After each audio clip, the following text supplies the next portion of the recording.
hirap na kasi sa bayan kasi naggaganon na ng tubig. Okay lang. Okay lang. Hindi, pagkaparehas kayo na dumaan siya. Lalo ang problema eh.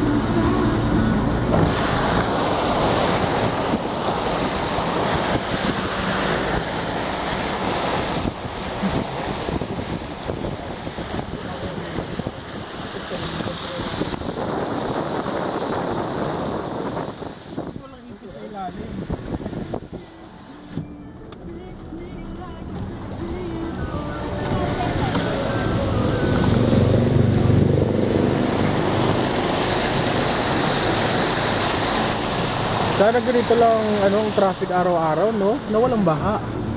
Ganito lang, no? Mas ganito lang din yung dami ng tao. Yung sa punti ka. Pero sa tsaka dami ng tao, di ba?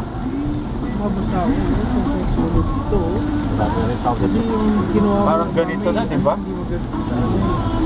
Ito ang purpose nito, para pag bumusan mo, hindi siya tutulog dito. Ay hindi na pinag-figure na tulog dun sa labas. Mali yung tagkaroon ng tubig.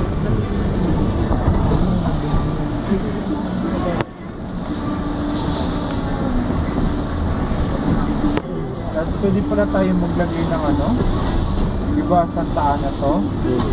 Pwede tayo maglagay ng ibang satellite dito. Para walang bayad yun. Computer lang. Oo, na internet. Pwesto lang kailangan mo, no? Oo, pwesto lang.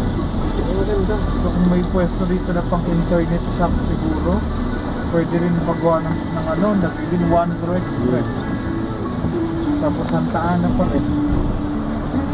Kasi si Dr. Magaspi ang gagawin niya.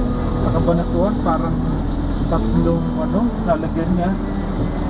Pero kanya-kanya center yun. Hindi.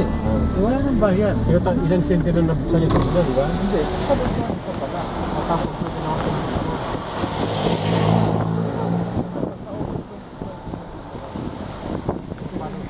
city pa. Pag nawalan sa bako, ang kalwa. Hindi na ang gagawin niya parang